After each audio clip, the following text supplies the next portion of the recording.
नमस्कार। चलिए आज रामायण के एक बहुत ही खास हिस्से में चलते हैं। एक ऐसा अध्याय जहां भविष्य के राजाओं को गढ़ा जा रहा था।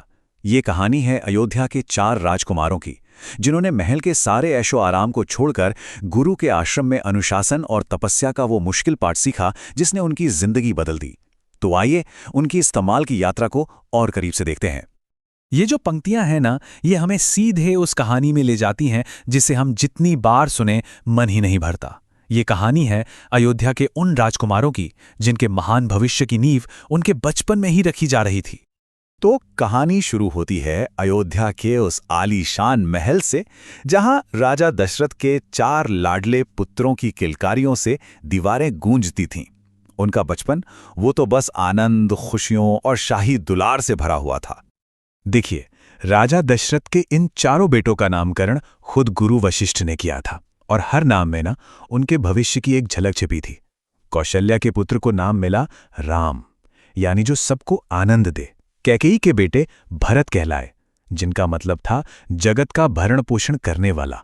सुमित्रा के तेजस्वी पुत्र बने लक्ष्मण, जो हर शुभ लक्षण से भरे हुए थे। और सबसे छोटे शत्रुघ्न, जिनके तो नाम में ही था शत्रुओं का नाश।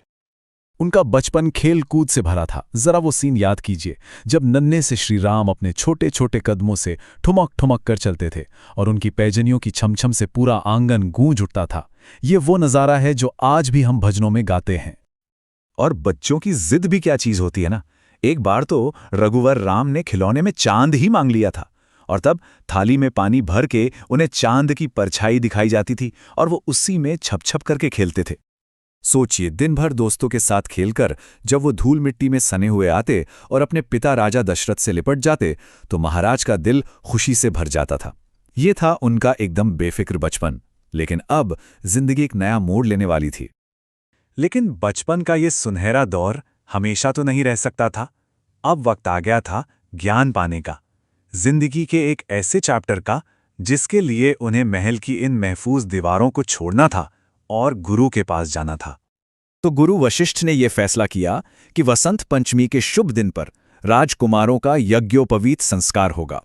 ये एक पवित्र धागा पहनाने की रस्म होती है, जो असल में विद्यार्थी जीवन की शुरुआत का प्रतीक है। इसके बाद ही वो अपनी पढ़ाई के लिए आश्रम जा सकते थे। अब ये फैसला राज परिवार के लिए, खास तौर पर रानियों के लिए, बड़ा खट्टा मीठा था। एक तरफ तो अपने बेटों के अच्छे भविष्य की खुशी थी, पर दूसरी तरफ ये ख्याल कि उनके बिना पूरा राजमहल सूना हो जाएगा, ये सोचकर मन उदास हो जाता था। लेकिन ये आश्रम की जिंदगी, क्या ये महल जैसी थी? बिल्कुल नहीं।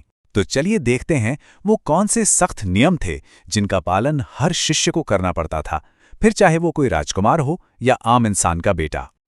उनकी पूरी दुनिया ही बदलने वाली थी। सोचिए, नर्म मुलायम बिस्तरों की जगह अब जमीन पर सोना था, शाही जूतियों की जगह नंगे पैर चलना था, और जहां हर वक्त सेवक हाजिर रहते थे, वहां अब खुद गुरु की सेवा करना ही सबसे बड़ा काम था। और ये जो भिक्षा का नियम था ना, ये बहुत जरूरी था। इसका असली मकसद था बच्चों में बराबरी की भावना जगाना। सोचिए, अगर अमीर घरों के बच्चे अपने घर से अच्छा अच्छा खाना लाते, तो गरीब बच्चों के मन में हीन भावना आ सकती थी। भिक्षा ये सिखाती थी कि विद्या देना किसी एक परिवार की नहीं, बल्कि पूरे समाज की जिम्मेदारी है। और गुरुकुल में पढ़ाई, अरे वो तो कमाल की थी। वेदोपनिषद से लेकर एस्ट्रोनॉमी, मैथ्स, म्यूजिक, पॉलिटिक्स और धर्मनीति, मतलब सब कुछ सिखाया जाता था। ये सिर्फ किताबी ज्ञान नहीं था, ये जिंदगी को जीने की कला थी। तो ये तो हो गई थ्योरी। अब प्रैक्टिकल की बात करते हैं। देखते हैं कि कैसे इन राजकुमारों ने महल की जिंदगी को छोड़कर तपस्या की इस नई जिंदगी को सच में जिया। ये बदलाव मतलब जमीन आसमान का फर्क था। जहां एक तरफ महल का वो सारा ऐश्वर्य था, वहीं दूसरी तरफ आश्रम की सादगी। उन्होंने महलों के सारे सुख छोड़कर तप और अनुशासन को दिल से अपना लिया। जहां राजमहल में उनके सेवक थे, वहीं आश्रम में वे खुद सेवक बन गए थे। आश्रम में कदम रखते ही गुरु वशिष्ठ ने उन्हें जो पहला उपदेश दिया, वो उनकी पूरी जिंदगी का आधार बनने वाला था। उन्होंने कहा, सत्यम वद धर्मम चर, यानी हमेशा सच बोलो और धर्म के रास्ते पर चलो। पर सवाल यह है कि इतनी कठोर ट्रेनिंग क्यों? इसका मकसद क्या था? गुरुदेव वशिष्ठ ने खुद ये राज खोला। उनका लक्ष्य अपने शिष्यों को सिर्फ ज्ञानी बनाना नहीं था, बल्कि उन्हें दिमागी और शारीरिक तौर पर इतना मजबूत बनाना था कि वो जिंदगी के किसी भी चैलेंज का सामना कर सकें।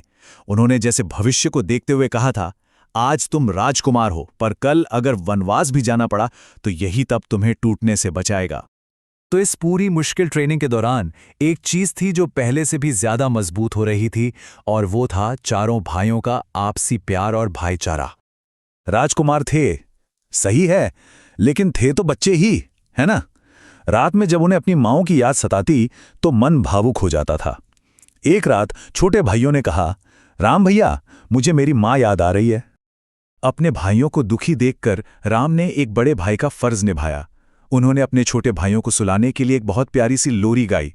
आजा री निंदिया धीरे धीरे से आजा, राजा बिटुआ की अखियों में समा जा। ये सीन दिखाता है कि उनमें कितना गहरा प्यार और अपनापन था।